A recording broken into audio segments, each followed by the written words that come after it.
Ya, terima kasih pemirsa, Anda masih bersama kami di acara Sapa Jateng dengan tema kita kali ini yaitu terkait dengan vonis Sambo. Sambo lolos dari hukuman mati. Nah, kita akan berbincang langsung dengan Prof. Edi. Ini Prof, terkait dengan tadi yang saya tanyakan di segmen sebelumnya. Lazim nggak sih kalau misalkan ini jaksa dari Sambo mengajukan banding, kemudian jaksa di Eliezer ini tidak mengajukan banding? Ya, terkait lazim dan tidak memang kayaknya tidak lazim. Tidak lazim. Nggak lazim.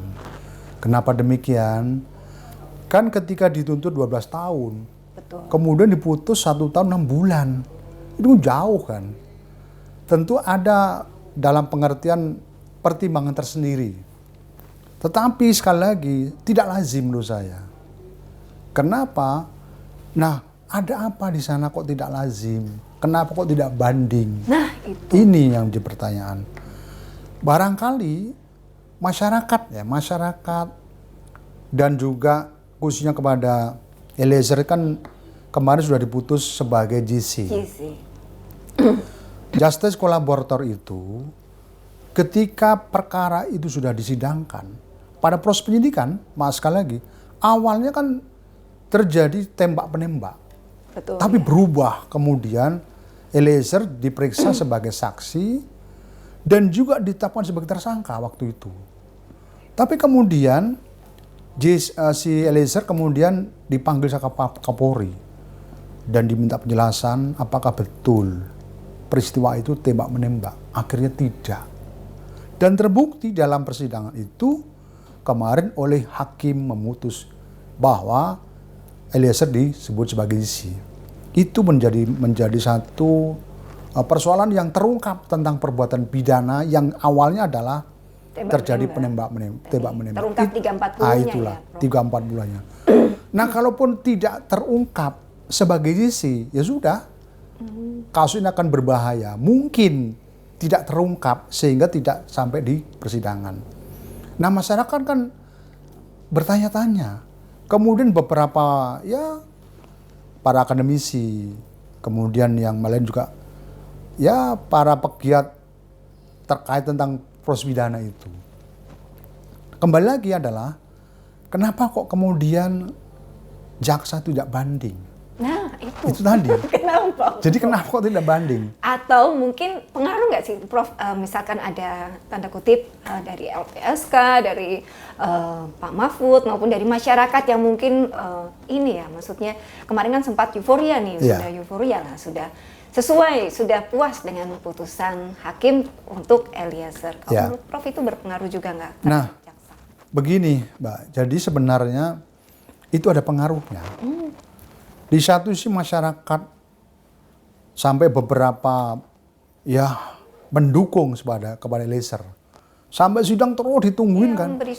Memberi support, kemudian betul dia akan menerangkan bagaimana perbuatan pidana itu. Dia berani dan mengungkap terkait perbuatan pidana yang dilakukan oleh Sambo. Dan terungkap. Artinya apa? Ketika sudah ditanya oleh majelis hakim dalam persidangan, dia berani mengungkapkan itu.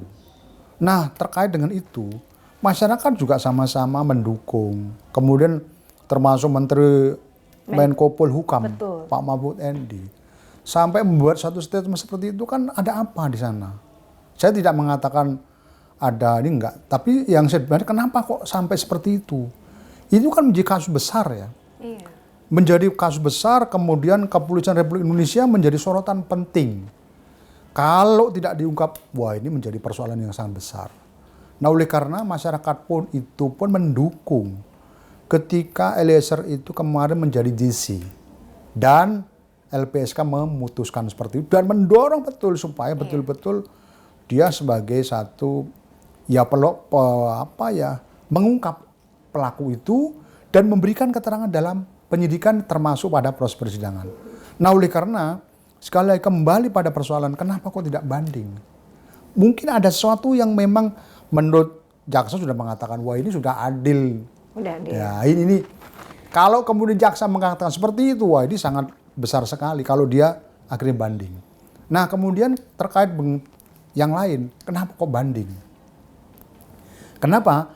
Karena mestinya ya menurut saya, ini ketika jaksa sudah menuntut beberapa yang rendah, termasuk perbuatan yang termasuk Eliezer, kan beda itu. Tapi kemudian diputus tinggi, kenapa kok malah banding? Mestinya yang banding kan terdakwanya, bukan pada jaksanya, malah jaksanya banding juga. Nah, itu kondisi itulah yang tentu barangkali termasuk kenapa kok ada beda seperti itu. Nah, tentu saja kembali lagi, memang sebuah putusan itu ada kalanya memang ada yang puas, ada yang tidak. Wajar seperti itu. Kan keadilan kan tidak semuanya katakan sama gitu kan, tidak seperti itu. Kemudian kembali lagi, ada persoalan yang apakah ada tekanan? Saya tidak melihat ke sana. Tapi yang jelas tadi khususnya Eliezer sudah mengatakan ketika sudah menyampaikan di dalam forum, dan waktu itu kalau tidak salah itu namanya Pak Fadil Jumhana kalau nggak salah menyampaikan seperti itu. Menurut saya ya itu menjadi satu keputusan oleh instansi kejaksaan, bahkan barangkali saya yakin pasti di antara jaksa itu pasti konsultasi kepada jaksa agungnya, nggak boleh Pak. Kalau kemudian dia banding itu nggak boleh. Kalau kemudian jaksa mengatakan tidak, wah, nah ini menjadi intern dia dalam satu institusi kejaksaan, itu kira-kira. Oke. Kita juga balik ke terkait dengan Sambo yang akan lolos dari hukuman mati nih, Prof. Ya. Nah, terkait dengan hal itu, jangan dijawab dulu, kita akan persilahkan pesan-pesan yang mau lewat. Oke.